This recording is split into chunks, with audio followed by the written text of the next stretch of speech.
As we talk right now, is our fight card in order?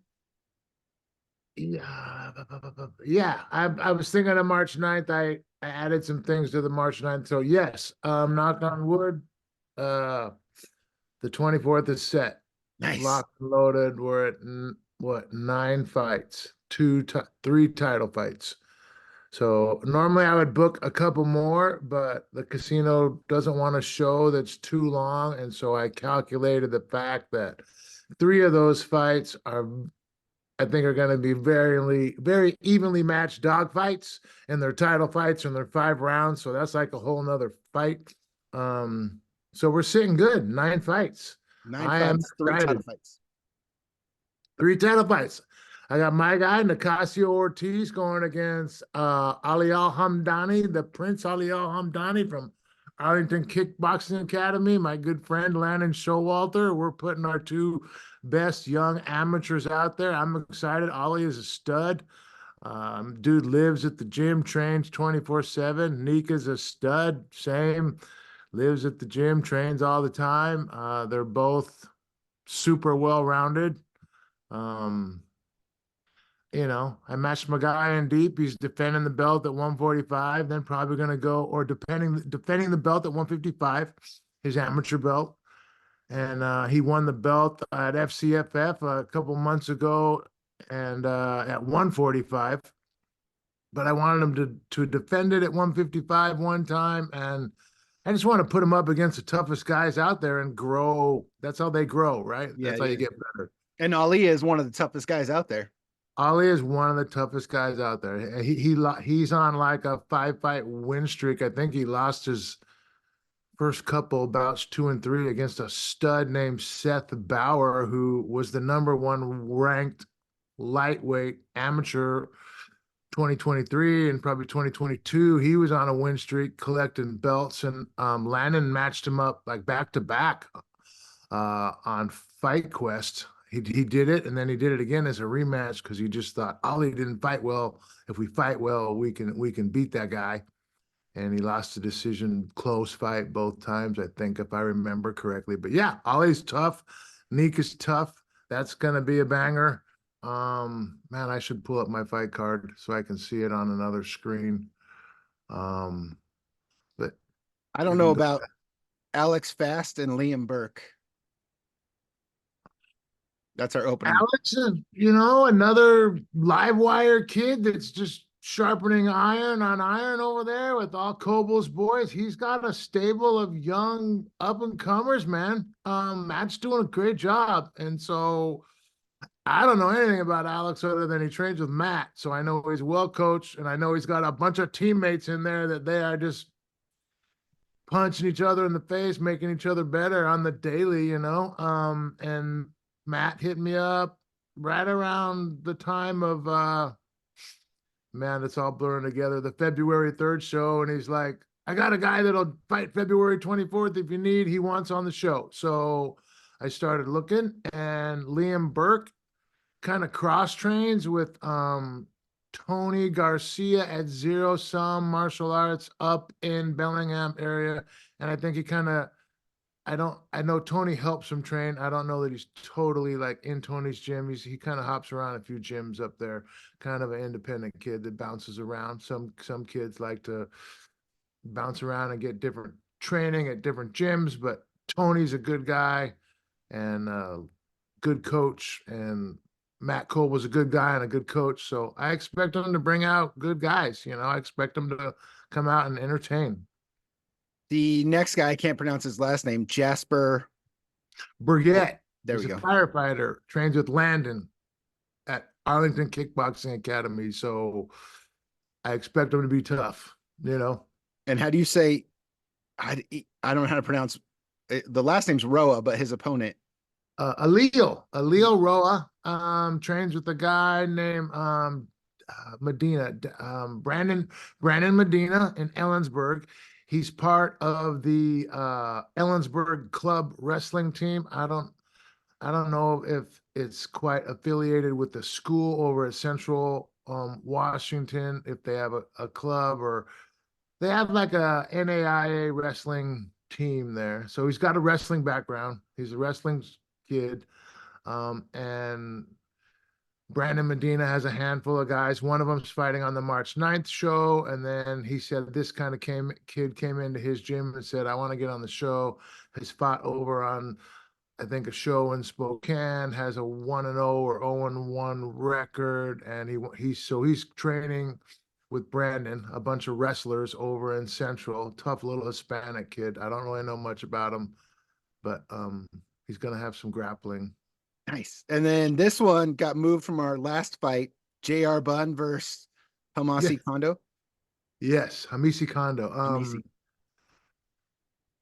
You know, they're both young and athletic, and they're both well trained from teams and coaches that I respect. You know, James and Ron Pittman down at Synergy, aka with Mike and Cassie Chupa at Peak Fitness. They combined teams down there. They're all at Fight Quest MMA. I don't really know what to call them, like Fight Quest, Synergy, Chupa, Team Peak, but they're all down there together. They're a team. They're That's all where Chance Paul fights out of there.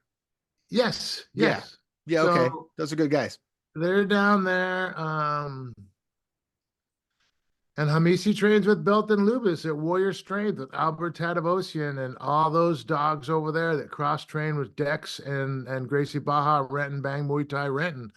So those guys in Bellevue, Renton are putting in work. And the kid, Hamisi's like a hot dogger, like a jump roper. You ever seen those guys like jump rope and doing backflips? Yeah. Super athletic.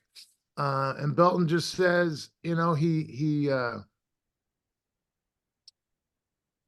I don't want to say it wrong, but he came here from another country and was like an orphan at one time, and he's lived a hard life. And so Belton was saying, alluding to the fact that like when he gets in the cage, he flips this switch that like he worries about him like not stopping because he just kind of gets in this beast mode type of thing. So I'm expecting a good fight, and that should be pretty exciting too.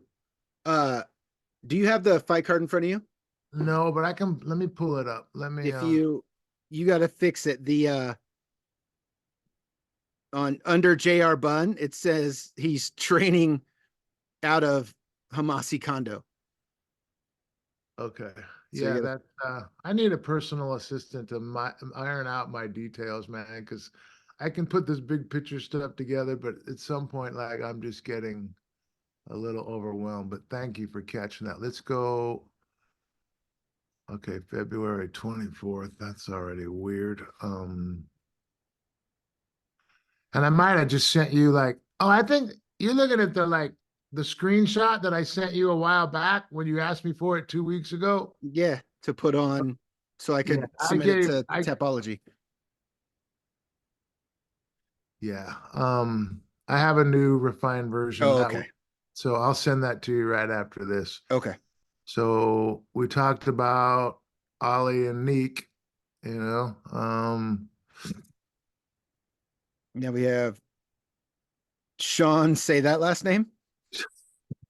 Sean Kalinowski, Scrappy Sean Kalinowski versus Sahab Kazay. So Sean Kalinowski, I've known this kid for 7 or 8 years. He probably has like 15 amateur fights. Tough kid from Oregon. Trains at, I think, Impact Jiu-Jitsu in Hillsboro, Oregon. Scrappy, tough kid. I think he won. Yeah, he won 4 or 5 years ago on my 50th show. I did a tournament where I had 2 shows similar back to back like we have now. I had one over on the Point Casino on the peninsula, and then 2 weeks later I had one at Snoqualmie Casino outdoors. And so we did an 8-man tournament, and they fought the first 2 rounds that night. No, they fought the first round that night to broker it into the quarterfinals, and then they did the last 2 rounds at Snoqualmie Casino a week later, and we modified the rules a little bit with no elbows for the pros to eliminate fights. But anyways, we did an 8-man tournament in 2 weeks, kind of back to back. That's and awesome. Sean won that tournament at 135 at the amateur level. He's a tough kid. I like him. I've known him a long time. Good family. He's a personal trainer down there, just working hard in the industry and doing his thing, working his hustle. But he's a good kid. Very scrappy. He'll footlock you, he'll sub you, he'll attack from he's got attacks from all areas. He's a tough Nice. kid. That's They a call him good. scrappy for a reason. And then how do you say Sahab, Ivan Sahab? Salivary MMA, that says it all. He's a grinder. He's going to push you into the fence and knee you and grind you and elbow you. This is his pro debut. He fought a guy named Keith Huseman on one of my shows at Fight Quest from Alex Diaz at DCS in Vancouver. It was a war on Tulalip a couple years ago. I think he's put in a couple other fights since then. This is his pro debut. He's very well rounded. He's good on his feet. He can strike. He can grapple. Ivan's guys like to just bully you into the cage and throw knees and grind you down. That's kind of fight like Ivan did back in the day. Yep. And so those guys are going to be in shape, ready to show their stuff at the pro level. They're excited to win, and like everybody wants to start off with the W. So I think people are going to get their money's worth. That's going to be a good fight to open our pro part of the card.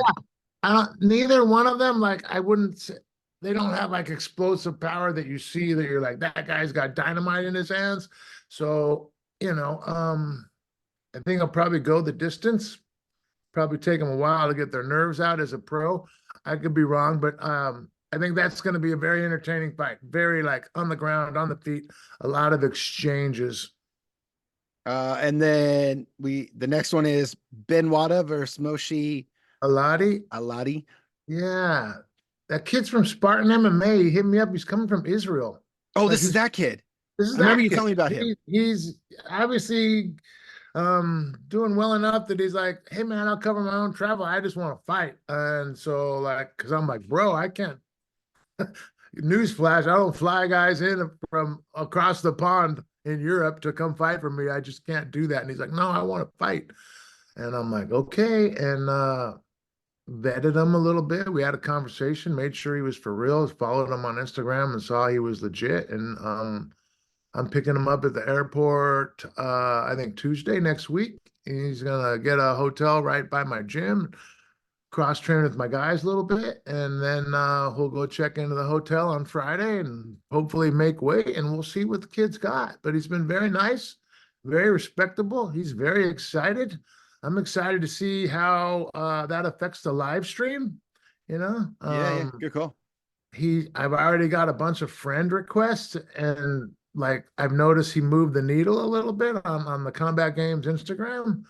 And speaking of the stream, I'm super excited to be working with Scott Whitaker at millions.co. You can go to the live stream at millions.co/Koga is the platform. So anybody who's going to watch it, you can go to the Koga website, koga.tv, click the link, but that's going to take you to millions.co/Koga. And anything you see on my Facebook page, I would be leery of. I have some, just Facebook's a jungle out there, man. You got scammers on my Combat Games page. My Combat Games page is Combat Games MMA.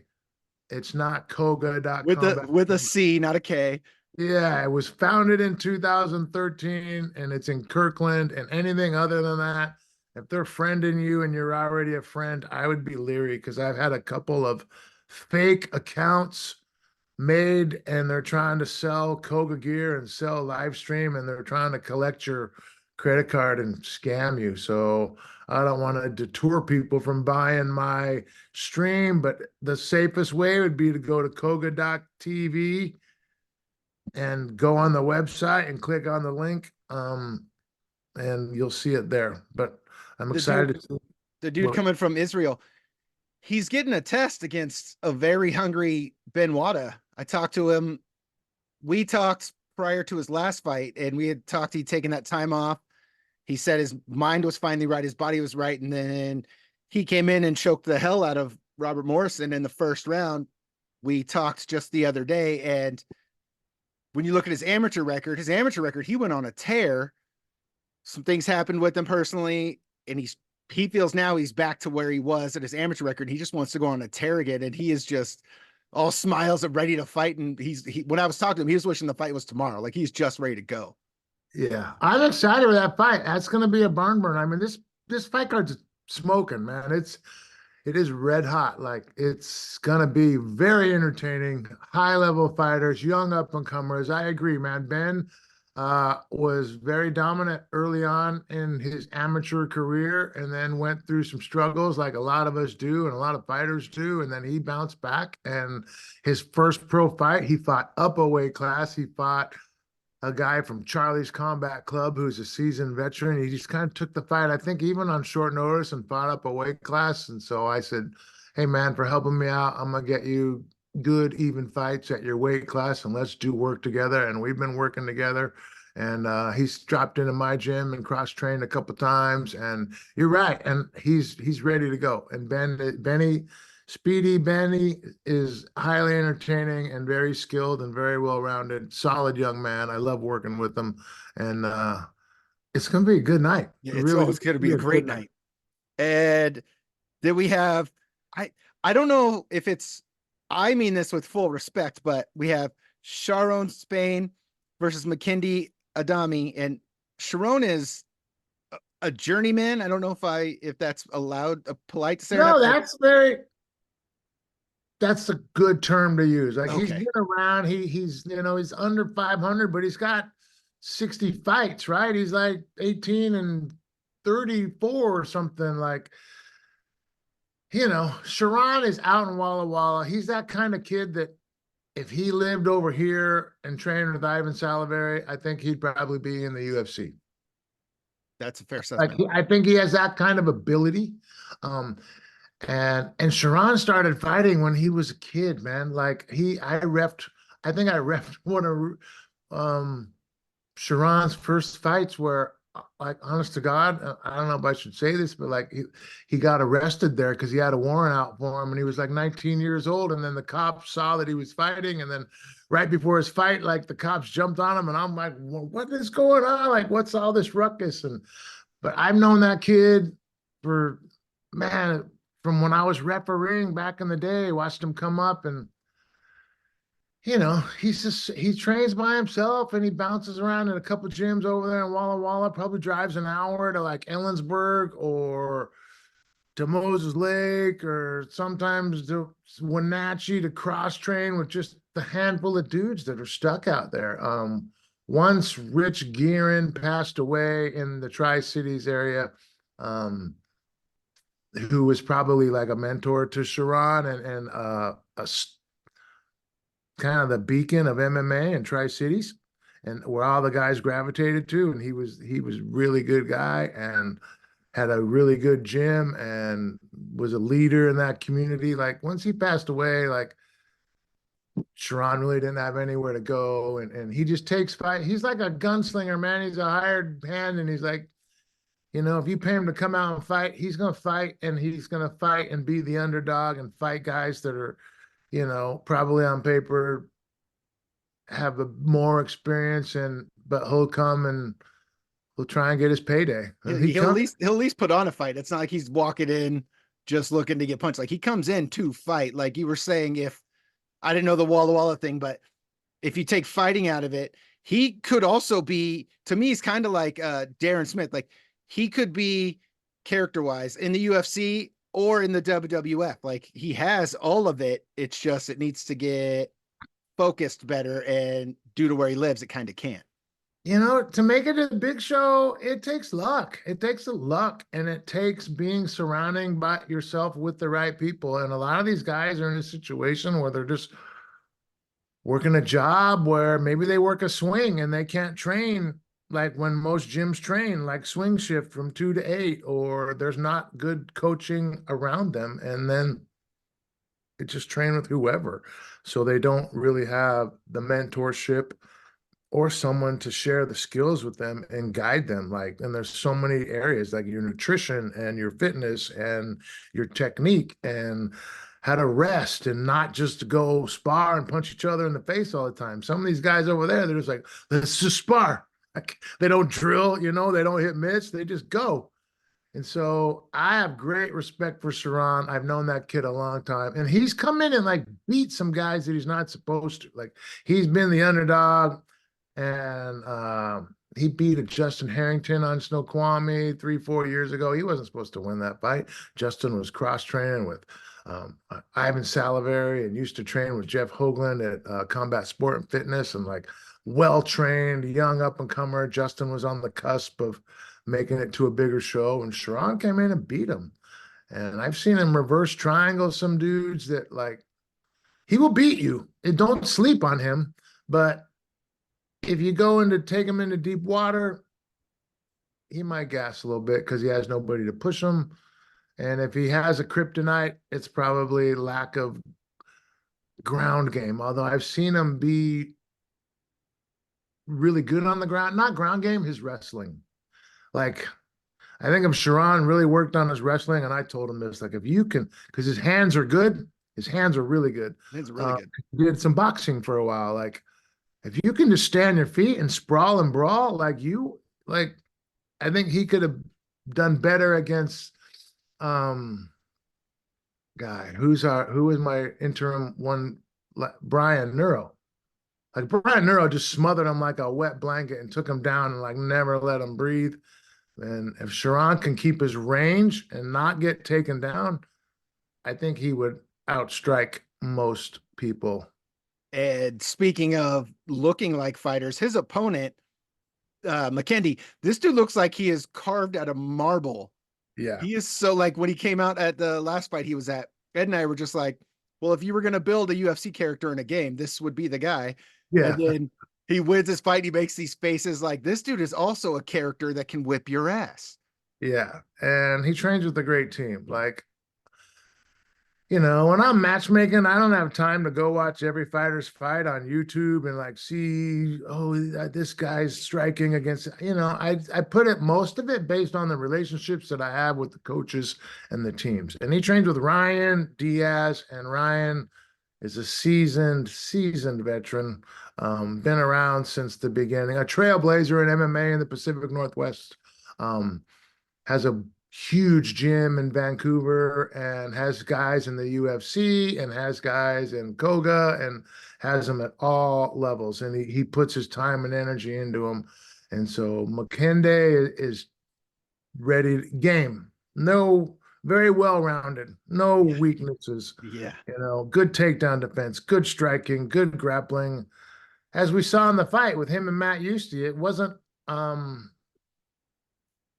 it's one of those fights that you think is going to be a great fight, potentially a barn burner, but like they're both so evenly matched, it just kind of stayed on the feet and matching exchanges, and there were no like scrambles. There wasn't a lot of scrambling or like up and down because they're both so fundamentally sound. They kind of just kept it on the feet, and maybe he got a takedown at the end of the round, and it was very calculated and it was a good fight.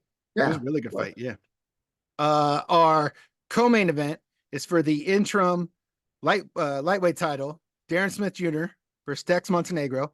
I've talked to both these guys. Dex and I talked about he was supposed to be on the last card, but his body was giving up on him. He said he's good this time. He's feeling great. Weight's feeling good. He's going to be there ready to go. And Darren always is ready for a fight. And he was just smiling and happy and excited to get in there and test it against Dex. And both guys want that title. And Dex wants his fight with Brian still. And Darren wants a rematch with Brian at 155. Like, I think this is going to be the fight of the night. I do too. It's those guys are game, man. They're gonna bring it. They are gonna bring it. Dex is training with Albert.